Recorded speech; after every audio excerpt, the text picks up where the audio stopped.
Nueva Esperança, em Canindeyú, e também Los Cedrales, e temos, assim, 3 departamentos, que são 3 estados, né? No Paraguai se diz departamentos, onde nós visitamos irmãos nas colônias, ainda chegamos a enfrentar 90 quilômetros de estrada de chão, e às vezes a 4x4 vai no barranco, né? Cai lá, e esses dias nós fomos sem um roteiro, o irmão Natanael, que está comigo, né?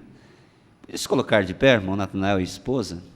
Isso, esse é um irmão que mora ali no Paraguai, ele foi já pequeno, tinha uns 5 anos de idade, mais ou menos, já para o Paraguai, foram imigrantes, e a irmã é filha de paraguaio, e a irmã é brasileira, a mãe dela é brasileira. Pode se sentar, irmãos. Irmã Marilim, né? E o irmão Natanael. Então, são lugares assim que ainda oferecem um pouco de dificuldade quando chove. A terra é vermelha, lá é uma terra totalmente produtiva, e nós temos um campo extenso, de Santa Rita Sul, dá mais 110 quilômetros, nós temos uma família, Santa Rita para o norte, que é Guaíra, 315 quilômetros, são pequenas vilarejos, são pequenas colônias de imigrantes brasileiros que entraram lá, de 20 mil habitantes, de 15 mil, de 10 mil. Nossa cidade mesmo tem 35 mil habitantes, pequena cidade. Nós temos tentado, um desejo no meu coração, quando trabalhava lá, era de colocar um programa Fé para Vencer. E Deus deu essa condição, e hoje nós temos 5 programas. 6 da manhã, Fé para Vencer, 6:30 da manhã, meio-dia e 5:30 da tarde, 7h45 e 10:30 da noite. Então, nós temos 5 programas distribuídos em todo esse campo. Pode nos ouvir, ou seja, ouvir o pastor Joaquim Gonçalves pregando para nós. Tem se despertado pessoas, temos batizado pessoas, poucas, na verdade, mas são aqueles que estão lá. Temos irmãos paraguaios que têm nos tomado como pastor, temos batizado irmãos que são de origem paraguaia e que entendem o português, que falam, estão nos ouvindo, alguns nos auxiliam, também nos ajudam no som, e pessoas preciosas, no mesmo espírito, no mesmo amor fraternal, no Senhor Jesus Cristo. E nós estamos lá. Quando vocês lembrarem do Paraguai, não lembrem como uma cidade que tem só coisa errada, como só contrabando. Lembre-se que lá também tem filhos e filhas de Deus. Amém? Você vai orar por nós? Graças a Deus. Obrigado, Senhor.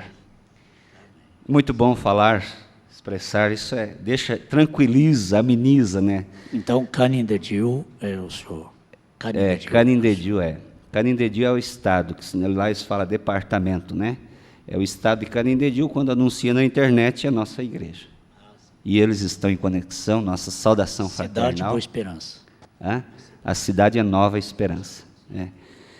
Os irmãos em Santa Rita, os irmãos em Nova Esperança, temos uma congregaçãozinha de uns 45 a 50 irmãos em Santa Rita, e no Troncal 4, uns 30 irmãos, e assim os irmãos no sítio, lá na lavoura, em todos os lugares que estão nos acompanhando, nosso abraço em nome do Senhor Jesus Cristo. Amém? Eles estão todos em conexão conosco. Deus proveu para nós, mesmo sendo uma igreja pequena, mesmo sendo um povo pequeno, mas por função de ser muito repartido, distribuído, um pouco longe, né? Deus proveu temos um site hoje que transmite também todos os cultos do tabernáculo para as igrejas e para as casas. Lá a internet ela tem chegado via celular em todas as regiões, é muito bem coberto o sistema de celular. Lá não é como no Brasil, que você vai e falha sinal, lá não. É um país pequeno, mas ali naquela região nossa é bem bem atendida essa área. Às vezes é fraca a internet, mas funciona, né? E graças a Deus, todos os cultos, a igreja pode nos acompanhar, pode nos assistir, e graças a Deus por isto, amém? Vamos ler a Bíblia? Amém. Amém? Vamos colocar de pé? Eu já queria encerrar a mensagem aqui. Fomos abençoados, conselhos, mas vamos ler a palavra do Senhor.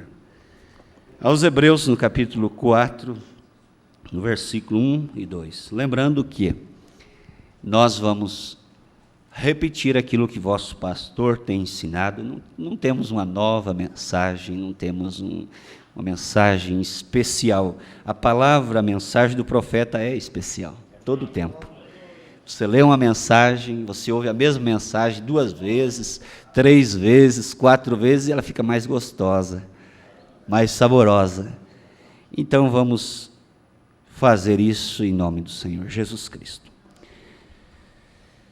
Hebreus capítulo 4, versículo 1 e 2 diz: Temamos, pois que porventura, deixada a promessa de entrar no seu repouso, pareça que algum de vós fica para trás, porque também a nós foram pregadas as boas novas, como a eles, mas a palavra da pregação nada lhes aproveitou, porque não estava misturada com a fé daqueles que a ouviram. Amém. Senhor, nós colocamos-nos em tuas mãos, todos nós, a congregação, pregador, tudo está em teus cuidados, que o Senhor possa confortar nossos corações com uma palavra especial nesta manhã, em nome do Senhor Jesus Cristo. Amém, Jesus. Amém. Sentai-vos.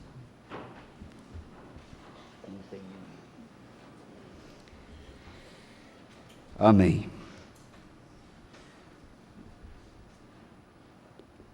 O apóstolo, ele nos fala, porque também diz, nós foram pregadas as boas novas como a eles, quando se trata de ver que alguns ficam para trás, ou seja, não podem acompanhar a linha, são ouvintes, mas não pode ser praticantes da palavra. Pareça que algum de vós fica para trás. O pastor mencionando pessoas que aprenderam, ouviram a mensagem e eles não puderam acompanhar e hoje se arrepende, hoje vê o erro que cometeu. E às vezes alguns têm condições de voltar, entre poucos, porém alguns Deus, por sua graça, o resgata. Então nós encontramos que acompanhar a fila, nós ouvimos isso, se torna fácil ao sair. Toda a corrida, os atletas saem, eles saem tão animados, e um passa o outro, um na frente do outro, e logo o outro está na frente, aquela competição. Mas quando chega lá, próximo à chegada, o cansaço, a fadiga, começa a fazer baixar o pique, como diz. Começa a baixar os ânimos, então começa a ficar para trás. Não consegue acompanhar mais os cultos, porque algo tomou lugar, cansaço, fraqueza espiritual, já começa a dar outras ocupações. Deixar a pessoa cansada, não consegue vir na hora certa, na igreja, nos cultos. Nós temos batido nisto, a nossa congregação, nossos irmãos sabem. Então começa a ficar para trás, não consegue acompanhar o ritmo da mensagem. A anemia toma conta, a anemia espiritual. Porque no natural nós precisamos do alimento físico, nós precisamos de comer, nós precisamos de 3 refeições necessárias por dia: café, almoço, janta. E se nós começamos a falhar essas refeições, quando a pessoa começa a falhar a refeição, é quando ela não tem mais saúde.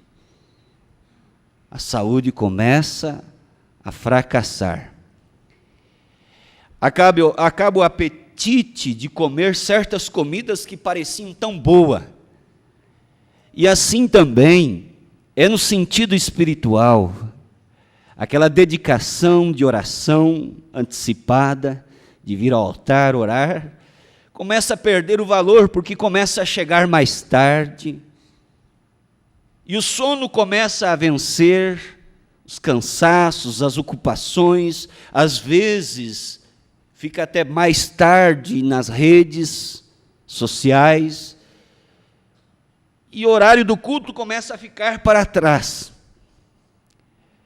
diminuindo a marcha, caindo o compasso da palavra, o ritmo de caminhar sinceramente com a verdade. E todos nós estamos propensos a isto, por causa da era, da atmosfera pesada. Nós estamos propensos a diminuir o ritmo, a marcha. Os pais não chamam mais seus filhos para aquela oração especial.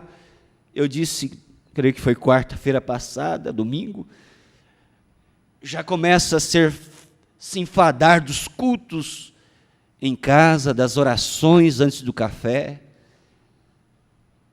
Então parece que vai ficando para trás, porque também nos foram pregadas as boas novas, como a eles, mas a palavra da pregação nada lhes aproveitou, não serviu, não surtiu um efeito, porque não estava misturada com a fé naqueles que ouviram.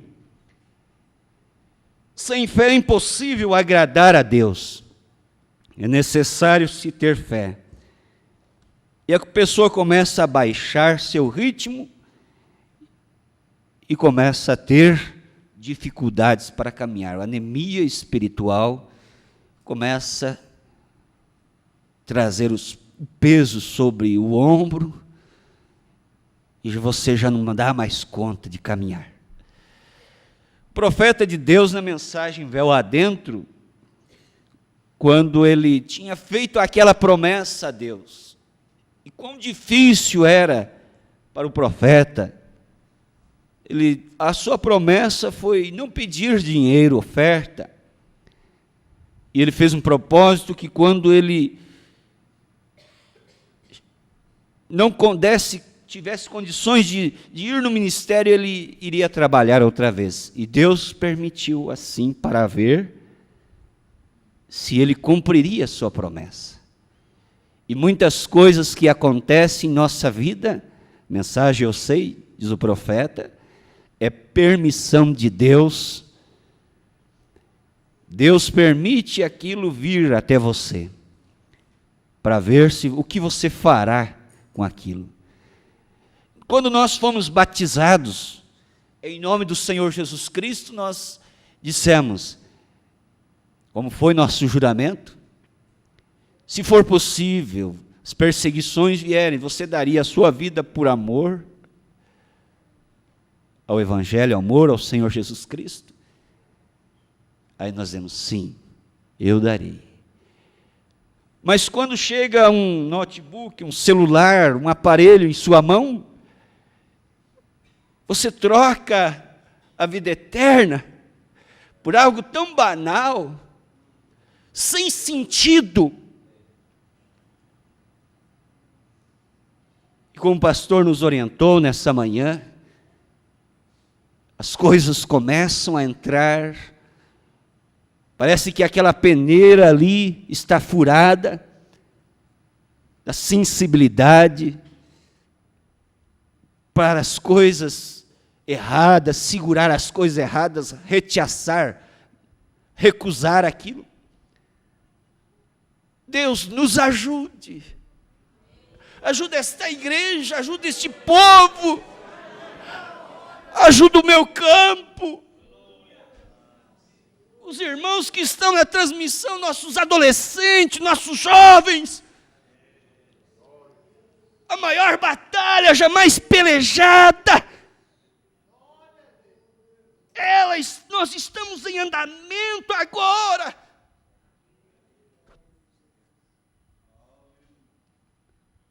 Há uma luta, o pastor se esforça, ora a Deus, vendo os jovenzinhos saindo da vila, não saia. Então o profeta fez essa promessa para Deus, e é difícil segurar a promessa. Ela fica pesada. Quando você pega um compromisso, nós íamos na venda, nós dizíamos, nosso local era no bar, na bodega, né? Comprar um pacote de açúcar, andávamos 10 quilômetros, ou mais, 9, ou até menos, até 1 quilômetro.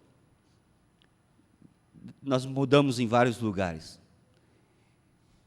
E a gente pegava uma sacolinha lá, tão livianinha, quando você comprar um pacote de farinha, né, 5 quilos, é tão livianinho. Você ia fazendo com aquela sacola, às vezes até rasgava. Então, parecia que a coisa era tão fácil, né? Mas você ia passando 100, 200 metros, 300, 1000 metros. Aquilo ia pesando. Precisava de descanso na estrada. Irmãos, nós precisamos do descanso do mensageiro. A mensagem é um descanso para as nossas almas. Aleluias! Quantas vezes você está fadigado? No trabalho, o peso, a pressão, a moça na escola. Outro dia eu vi uma citação de uma experiência, uma irmãzinha, de tão pressionada que ela foi no colégio, na sua adolescência, que ela chegou em casa chorando e disse: mamãe, eu fui tão pressionada por minhas companheiras, que eu tive que dizer para elas que eu já havia beijado algum moço na boca. Você nunca beijou ninguém, você nunca fez isso, você ainda é pura. Esse é a chacota do diabo nas escolas. Ela disse: eu tive que falar que eu não era, quando, graças a Deus, eu sou, mamãe. Para me livrar da pressão, ela condenando-se por mentir. Que era. Que momento difícil nossa juventude está passando, mas Deus precisa de você, irmãzinha. É você mesmo que Ele precisa na escola. É de você que Ele precisa, jovenzinho.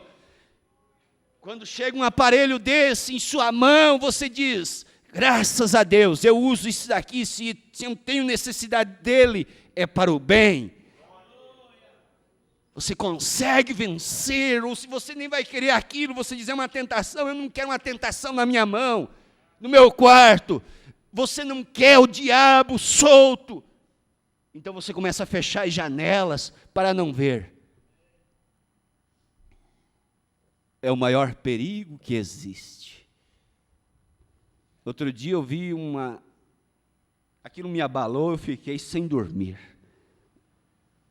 Um vídeo sobre a África, quando um turista,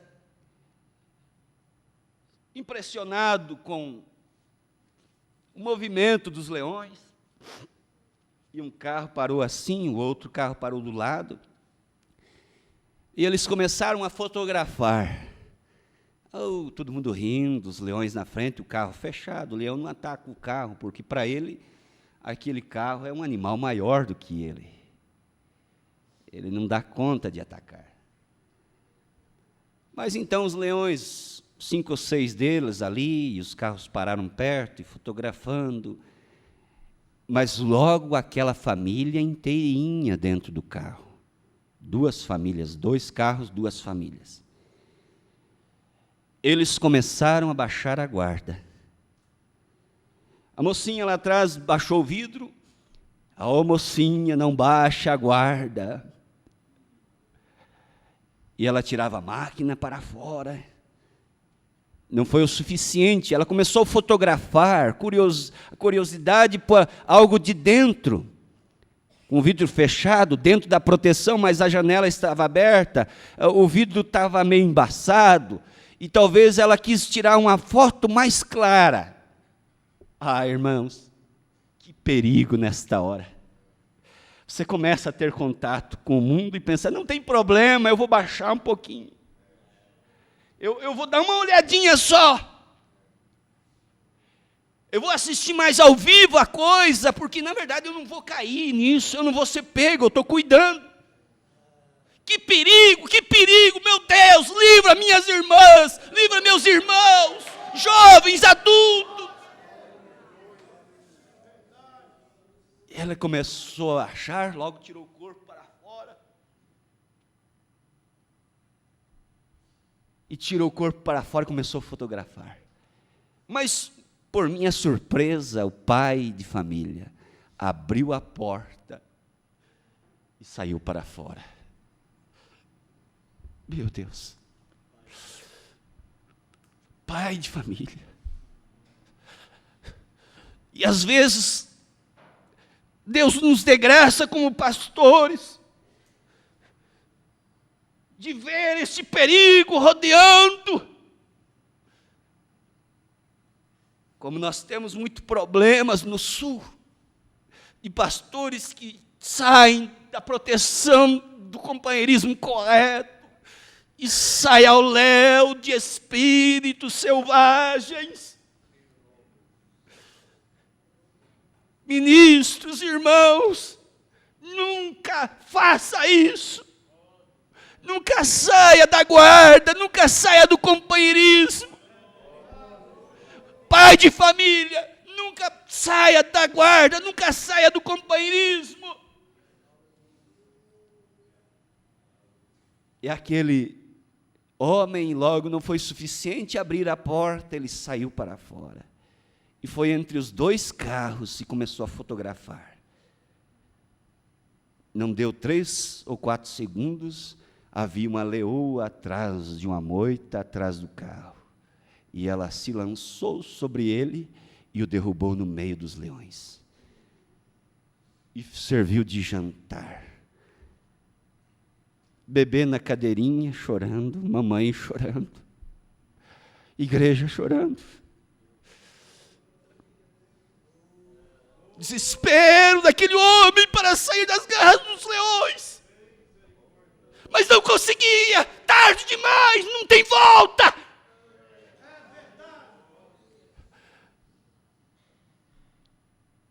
E logo, o banquete foi encerrado.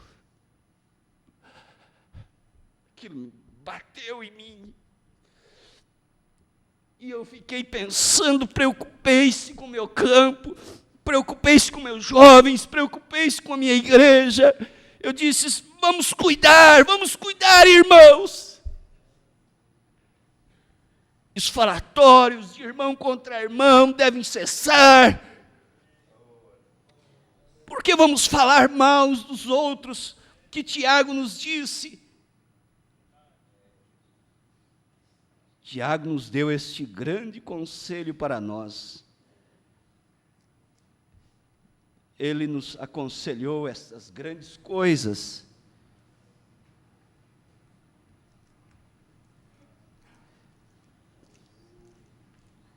Tiago, no capítulo São Tiago, né? Ele começa a falar sobre a língua, para refrear a língua, para não falar mal de ninguém.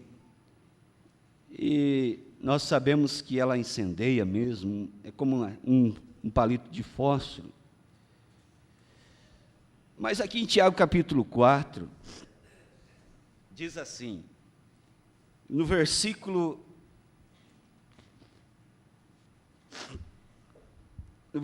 11, para ser mais preciso, no versículo 10, humilhai-vos perante o Senhor, e Ele vos exaltará.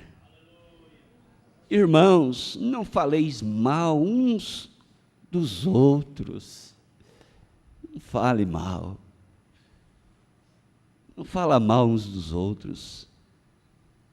Aqui no capítulo 5, no versículo 9, diz, irmãos, não vos queixeis uns contra os outros, para que não sejais condenados. Você baixa a guarda, sai da proteção e começa a falar de um irmão, com razão. E o diabo dá razão, ele dá motivo. Ele começa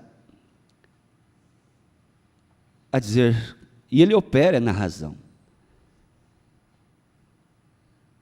Pondo-nos ao lado de Jesus, o profeta diz, não faleis mal uns dos outros. Ele citou ali de um ministro, se ele fizer alguma coisa errada, a atitude cristã é orar por ele, é amá-lo. Então nós encontramos que, se nós fôssemos ficar nisso, sobre proteger, cuidar do nosso lar, cuidar da nossa igreja, do nosso povo, e às vezes a gente até começa a ficar duro com a igreja, começa a parecer antipático às vezes para certas pessoas, porque aquele que realmente ama, ele não vai falar só palavras que a pessoa queira ouvir. A palavra nos orienta assim, a mensagem nos orienta assim. E às vezes ela, como o pastor diz, ela traz correção. Os conselhos de Deus nos traz a um ponto em que nós não damos conta mas a maneira de Deus falar, de Deus nos apacentar, ela é especial. Mas vamos continuar aqui, para nós não perder a linha. Nós estávamos aqui na mensagem Véu Adentro, eu citei o parágrafo e não consegui ler ainda. Mensagem Véu Adentro. Perdão.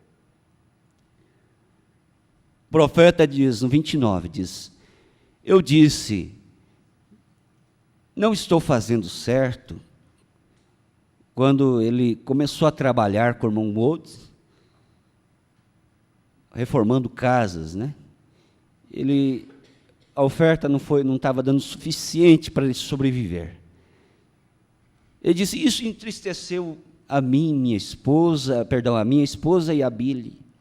Ele disse, papai, estou certo que você está errado. Mas ele estava cumprindo uma promessa que ele fez para Deus. Aí vem um parente, familiar, um precioso, e você não está certo. Isso pôs o profeta em desespero. Ele disse, eu disse, não estou fazendo certo, eu mantenho a minha promessa. E ele disse, a minha promessa, não importa o que seja, se um homem não é tão bom quanto a sua palavra. Veja a importância da palavra. A palavra do homem, isso nos faz parar um pouquinho aqui e meditar a importância, irmão, da sua palavra na casa, no lar, no trabalho, a importância da palavra. Irmã, de falar as coisas boas, de esconder as coisas más, não ser paroleiras, faladeiras, e isso atrapalha a igreja, quando esse espírito de falatórios começa a entrar. Você sabe o que o irmão fez? Mas o que ele fez? Irmãos, aí o espírito da curiosidade, o demônio, curiosidade entra, o demônio paroleiro entra, e começam 2 demônios a abrir a picada. Depois que a picada está aberta, aí entra muitos. Proteja a guarda. Não saia do companheirismo. Segure, irmão, irmã, isso que você aprendeu desde o começo da mensagem.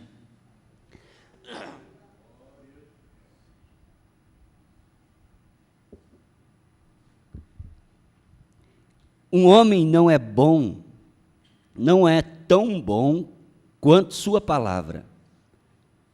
Você não pode confiar nele, porque ele não é bom, porque ele não é bom. E assim é a única coisa que uma pessoa deve sempre ser: honesta. E às vezes a gente vê pessoas honestas no trabalho com o patrão, irmãos honestos com o patrão, chega em casa é desonesto com a esposa, é desonesto com os filhos, deve a eles conselhos. É isso que acontece muitas vezes. Lá no serviço se dedica, mas em casa, e a família, e a esposa. Ser honesto não significa só fidelidade. Ser honesto é ser um companheiro para sua esposa, é conversar, dialogar. O diálogo resolve todos os problemas. Porque se esse diálogo está misturado com fé, e fé na palavra, então há um espírito correto, então as coisas chegam no lugar. Podemos às vezes errar, o profeta disse que nós temos o Espírito Santo, nós podemos falhar muitas vezes, mas nós podemos consertar nossas falhas, nossos erros. Vamos começar a ser honesto, não só lá, não é só o trabalho, mas ser honesto na igreja, com os compromissos. Você que cuida do trabalho, os diáconos e assim por diante, nós temos batido muito nisso. Os técnicos de som, eu vi que perfeição aí, na hora do som, que beleza, né? Isso serve para a minha região também, não que não estão lutando por isso, mas que estão lutando. Que precisão na hora da voz do profeta, que precisão ser honesto com o seu compromisso, ser honesto em tudo. Isto é ser honesto com Deus. Nós precisamos disso. Eu digo muitas vezes: Senhor, ajuda-me a ser mais honesto contigo. E a maneira de eu ser honesto com Deus é ser honesto com meus irmãos, minhas irmãs. Quando elas vêm no escritório, eu pedi uma orientação, eu tenho que dizer a verdade para eles. Eu estou sendo honesto com Deus, então está bem, eu estou sendo honesto com meu semelhante também. Meus compromissos, com minhas maneiras. Diga as coisas de uma forma que você possa voltar e dizer isto 1 milhão de vezes, e isto será o mesmo. Seja honesto, não importa se é ruim ou se é bom, aí é uma parte difícil. Se é bom, você é honesto, Mas se é ruim, aquilo parece que as pessoas têm dificuldade de transmitir, dificuldade de expressar. Eu tenho dito no escritório, eu digo, irmão, irmã, eu posso te ajudar, irmão, mas se o irmão for sinceramente contar a coisa da maneira correta, não puxando para o seu eu, mas como aconteceu. Se você me passar 50%, eu posso te ajudar nos 50%. Se você me passar 70%, eu vou poder te ajudar nos 70%. Porque para mim foi apresentado 70% do seu problema, então eu vou resolver aquilo. Eu não sei se é eu, para mim eu acho que é 100%. Isso aconteceu, irmãos, parece que não acontece, mas vou citar uma experiência de um moço, 16 anos de idade, foi na nossa região. Ele foi subir, ou seja, ele adoeceu, melhor dizendo, de uma forma em que, de uma maneira tão assim rápida, que ele começou a ter febres e foi levado no médico, foi levado na capital, em Assunção, o recurso maior de medicina do país, e os médicos examinaram o garoto e disse, como ele não tinha muita condição financeira, era pelo Estado, disse assim, não, ele tem fase final de câncer, mas aonde está o câncer? É intestino, é isso, é aquilo, porque está todo, no raio-x vê um tumor inchado, infeccionado, aparenta-se um tumor aqui.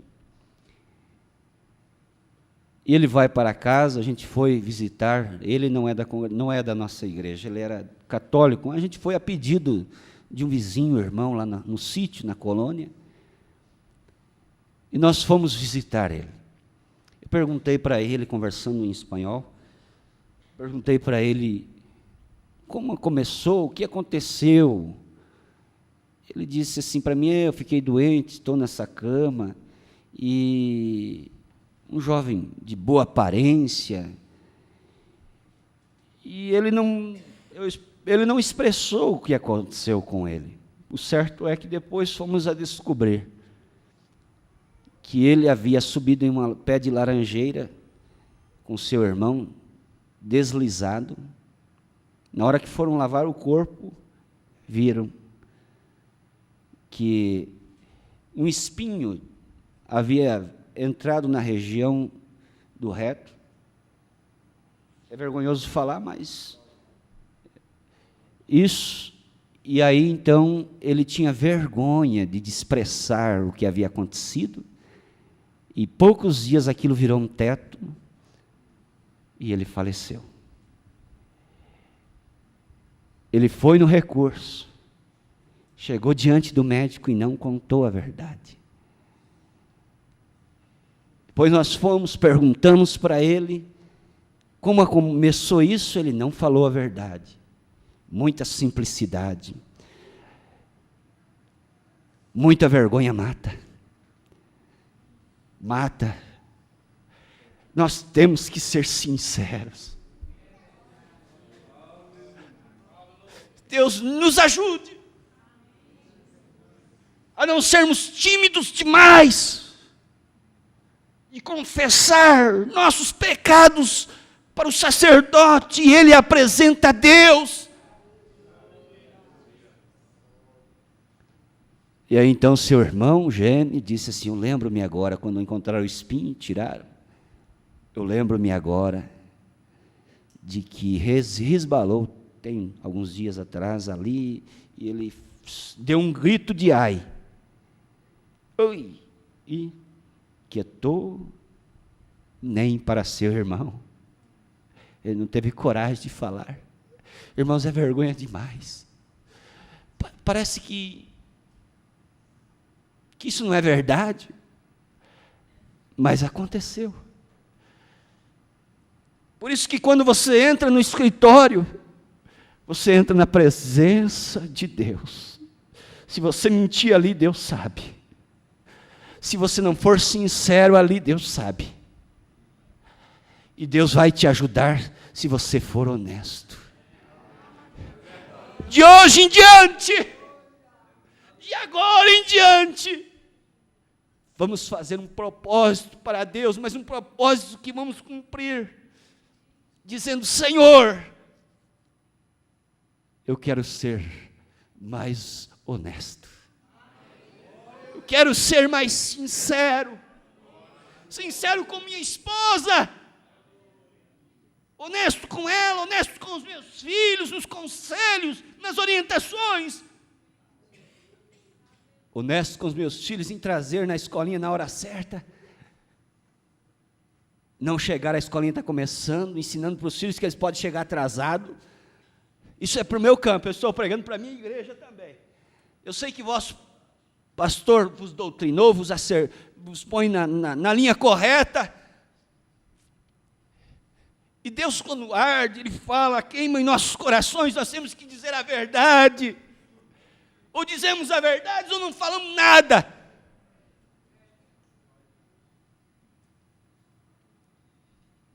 Ser sincero, ser honesto. Diga as coisas de tal forma que você possa voltar e dizer 1 milhão de vezes, e será o mesmo, não mudou. É igual. Não perdeu o sentido, não perdeu a forma. Seja honesto, não importa se é ruim ou bom, seja honesto. Se isto for contra você, diga de todas as formas. Ou cale-se, ou não diga nada. Aí você corre este risco, dependendo do assunto. Você corre o risco de morrer.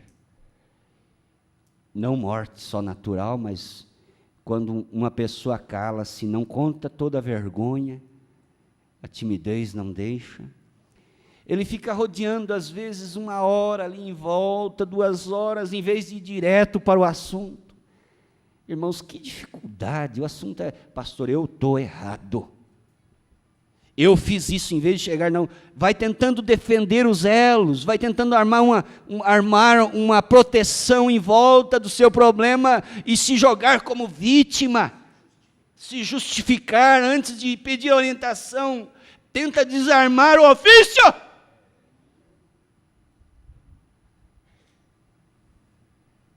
Isto é o diabo, usando pessoas inocentes. Pare com isso, pare com isso. Faça do escritório um lugar correto de confissão. Toma tempo precioso e deveria ser ocupado com outras pessoas que estão ali fora e não chega a momento nenhum. Nós precisamos ser mais objetivos na vida cristã, com atitudes cristãs, objetivos em tudo, objetivos no lar, na casa, no trabalho, objetivos com os filhos. É claro que isso não vai perder a qualidade de equilíbrio ao expressar as palavras de uma maneira que não ofenda. Objetivos no equilíbrio. O que diz um provérbio, diz: a boca fala que está no coração. Não diz assim? Se temos lá dentro mudado, lá houve um novo nascimento, uma nova natureza transformada, então o coração vai ser sincero, e as palavras vão ser precisas, objetivas. Eu tenho lutado até mesmo com o horário de pregação, com a tendência da gente extrapolar muitas vezes, ou seja, passar do limite. eu vi uma cena difícil no nosso regional, mas um pastor local dizendo para o evangelista, quando ele deu a liberdade: para, irmão, para. E o evangelista: não, eu tenho que continuar, eu tenho que seguir, eu tenho uma linha aqui, eu tenho que continuar. Lutou contra Deus e não foi feliz, foi frustrado, mensagem frustrada, intentos frustrados. Não insista, se Deus mandar você parar com isso, em nome de Jesus, pare agora. Pare, não insista com Deus, você só vai perder, a corrente dele é mais forte, ele tem mais força do que você. Aleluia! Glórias a Deus! Mas agarre na corrente, não solte a linha, não solte a corrente.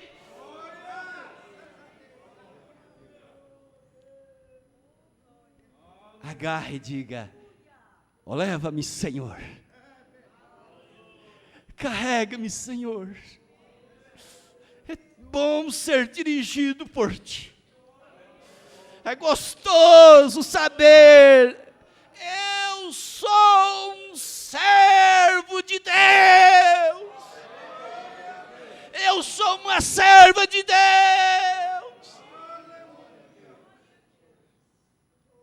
E nós vamos voar como a águia, coladas, o biquinho agarrado em cada pena, sentindo segurança, na proteção da mensagem. A grande águia é o Espírito Santo, e nós estamos grudados. Você apertou o seu bico, e o seu bico não atora a pena. Você não é demasiadamente justo que você começa a olhar os defeitos dos irmãos e diz: eu não quero mais. Se é assim, se é para mim ir lá e ver os defeitos e os irmãos fazendo assim, eu não vou. Não, você não faz isso, você atorar a pena com o bico. Você tem que apertar a coisa de uma maneira que te segure. Eu quero segurar nesta pena, não atorá-la, neste companheirismo, na força de seu poder, e voar além das alturas, ir além, até chegar no arrebatamento. Aleluia! Glórias a Deus! Você pode fazer isto. Ele te dá condição, Ele te chama, Ele diz: venha, agarre, segure, firme, nós vamos voar, irmãos, arrebatamento, nós vamos voar, nós vamos partir daqui. O seu lugar não é aqui, águiazinha de Deus, nessa condição, o seu lugar é logo ali. Há uma terra além do rio, há um lugar precioso, e eu quero estar ali, eu quero chegar ali. Oh meu Deus, ajuda-nos, ó Senhor. Mas logo o profeta de Deus, ele encontra-se, Deus falando com ele, na hora da oração difícil, é a hora que Deus fala. A oração, ela chega de uma maneira em que você diz: não encontrei mais jeito, não tem mais jeito. Acabou para mim. É essa hora que Deus vem falar com você. Talvez tenha alguém aqui que diz: não tem mais jeito, eu não dou conta como essa irmã. Eu não dou conta. Irmã, se você está me ouvindo agora, é agora a hora de você voltar. Esta é a hora. Não tem mais jeito para você. Você reconheceu o seu erro e Deus quer confissão. Eu disse outro dia na congregação: se nós falhamos, pecamos. Deus só requer uma coisinha, irmãos, de nós. Nós fazemos um montão de coisas erradas. Nós agimos de maneira até grosseira com Deus. Nós agimos de uma maneira até irresponsável, quase que muitas vezes. Mas você percebeu que Deus bate sempre com a gente? O profeta diz isso, mensagem reconhecendo o seu dia. Ele disse, se eu chegasse em sua casa e batesse em sua porta, dizendo assim, ô fulano, abre a porta, eu sei que a pessoa está ali. A pessoa não ia abrir, você ia ficar triste, dizia assim, não, eu não vou voltar mais lá chamar aquela pessoa. Ela não abre a porta, ela está lá dentro de um bar, outro dia você não ia ir lá.